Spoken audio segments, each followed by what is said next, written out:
हम सब आनंद ले रहे हैं। बड़े सुखमय वातावरण में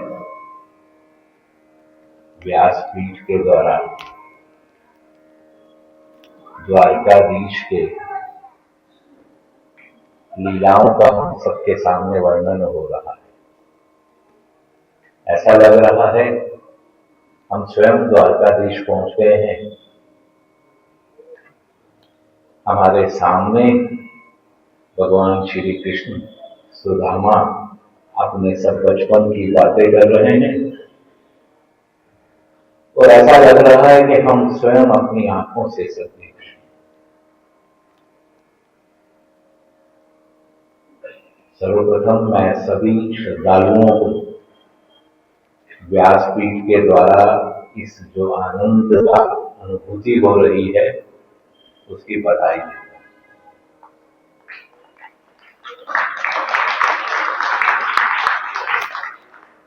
ये सत्य में हमारा सौभाग्य ही होता है जो हमको इतने सुंदर सत्संग का सानिध्य प्राप्त होता है।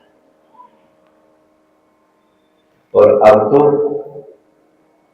हम देख रहे हैं हम पर कृपा भी बरस रही है।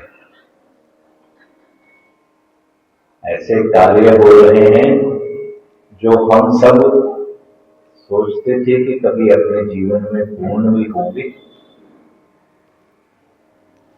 अभी इस रविवार को हमने श्री राम जन्मभूमि विजय दिवस को मनाया है। आज से 5 वर्ष पूर्व इसी दिन सुप्रीम कोर्ट ने आदेश दिया था और राम मंदिर के रास्ते में जितनी रुकावटें थी सब हट गई।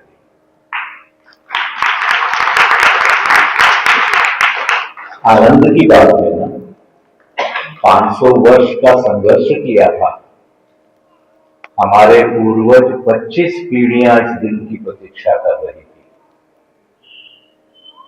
वो दिन हमें देखने को मिला। हम पर कृपा हुई प्रभु की, भव्य राम मंदिर बन गया। और ना सिर्फ भव्य राम मंदिर बना, प्रभु राम की असीम कृपा रही, ऐसा सुंदर मंदिर बना जिसमें ऐसा सुंदर प्रभु राम का स्वरूप आया जो ना तो हमसे पहले किसी ने देखा था और ना हमने देखा था किसी ने। राम लला इतने सुंदर स्वरूप में आएंगे ऐसा तो हमने स्वप्न में भी नहीं देखा था। तो देखो राम की कृपा, भव्य मंदिर बना है। अयोध्या में धाम पूरा बदल गया है, पर इस भव्य राम मंदिर को बनाने में प्रभु राम का संदेश अपने सभी राम भक्तों को ये रहा कि ये मंदिर कोई बिरला मंदिर नहीं होगा, टाटा मंदिर नहीं होगा, ये मेरे सभी राम भक्तों का मंदिर होगा। जब ये भव्य मंदिर पूर्ण हो गया है, हम सब परिवार सहित दर्शन करने जाते हैं, अपने पोते पोतियां बच्चों नाते नातियों के साथ जाते हैं। हम सबको प्रभु राम ने ये सौभाग्य दिया है कि अपने बच्चों को हम इस भव्य मंदिर के दर्शन करते हुए ये बताते हैं कि इस भव्य मंदिर में एक ईंट हमारे परिवार की भी लगी है। ऐसा गौरव, ऐसा स्वाभिमान, ऐसा आनंद प्रभु राम ने अपने हम सभी राम भक्तों को प्रदान किया है, तो आनंद क्यों नहीं आएगा? क्यों नहीं हम अपने सौभाग्य को इतराएंगे? जो जो स्वप्न हमने देखे थे वो स्वप्न हमारे सामने पूर्ण हो रहे हैं। हम सब चाहते थे कि अखंड भारत बने, भारत एक हो, तो देखो 370 समाप्त हो गई। हम सब जीवन में सोचते थे कि यूनिफॉर्म सिविल कोड आए, तो उसके लिए ट्रिपल तलाक खत्म हो गया है, वक्फ बोर्ड को खत्म कर दिया गया है, और तो और 1-2 राज्यों ने यूनिफॉर्म सिविल कोड लागू भी कर दिया है। आनंद क्यों नहीं आएगा? हम क्यों नहीं उल्लास के साथ में अपने आयोजनों में सहभागी बनेंगे। ऐसा अद्भुत समय हमें देखने को मिल रहा है। प्रभु राम का भव्य मंदिर तो बन ही गया है, काशी कॉरिडोर भी बन गया है नया, केदारनाथ जी अपने नए स्वरूप में हमारे सामने आ गए हैं, उज्जैन के अंदर महाकाल भी अपने भव्य कॉरिडोर के साथ नए रूप में हमारे सामने है। और ये सब कार्य हम सब जानते हैं ना, ये सब कार्य जो पूर्ण करने में जिस संस्था ने हमारी सबसे बड़ा योगदान किया, ये वर्ष उसका भी शताब्दी वर्ष है, राष्ट्रीय स्वयंसेवक संघ का शताब्दी वर्ष है। ये तो और भी उल्लास की बात हो गई। हमने इतने कार्य पूर्ण किए हैं, प्रभु राम की कृपा हुई है, पूजनीय संतों का आशीर्वाद हुआ है, हम सब ने मिलकर प्रयास किए हैं, अपने आगे के स्वप्न भी हमको पूर्ण करने हैं। अभी बड़े कार्य बाकी हैं, आपने देखा ही है ना लाल किले की घटना। अभी भी इन राक्षसों का हम सब देख रहे हैं, असर बचा हुआ है, इनको समाप्त करना है। और ये हम सब राम भक्त, हम सब श्रद्धालु मिलकर ही कर सकते हैं। इसके लिए राष्ट्रीय स्वयंसेवक संघ अपने शताब्दी वर्ष में आपके सामने 5 अनुरोध लेकर आया है।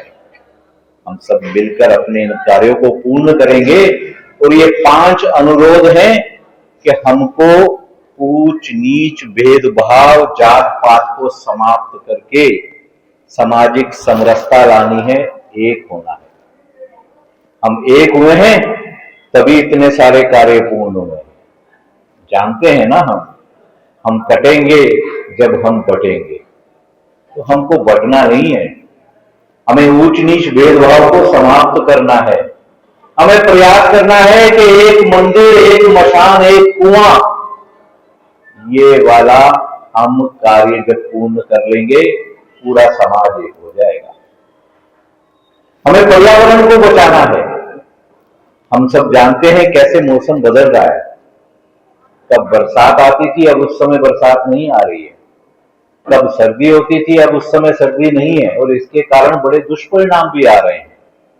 हम सबको मिलकर पर्यावरण को बचाना है, प्लास्टिक का कम उपयोग करना है, पानी को बचाएंगे। हम सब लोग मिलकर अपने परिवारों को बचाएंगे। इसके लिए परिवार को बोधन करना है। हम सब एक साथ में भोजन दिन में एक बार करेंगे। हम सब मिलकर अपनी बोली का उपयोग करेंगे। हम सब दिन में एक बार भोजन करेंगे और हम सब मिलकर हर 2-3 महीने के बाद जब भी अवसर मिले परिवार से भ्रमण करेंगे। और भ्रमण कहाँ करेंगे? अब तो प्रभु कृपा हो गई है, सुंदर अयोध्या जी धाम आ गया है, सुंदर काशी आ गया है। सभी धाम अपने सुंदर रूप में अपने सभी भक्तों को बुला रहे हैं। हम जब ये कार्य करेंगे हमारे परिवार भी जुड़ेंगे।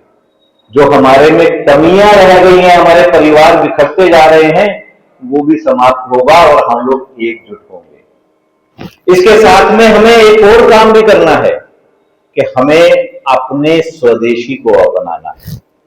जब हम स्वदेशी कहते हैं तो सिर्फ हमारे यहाँ बनी हुई वस्तुएं नहीं है। स्वदेशी के साथ में प्रत्येक अपने स्व का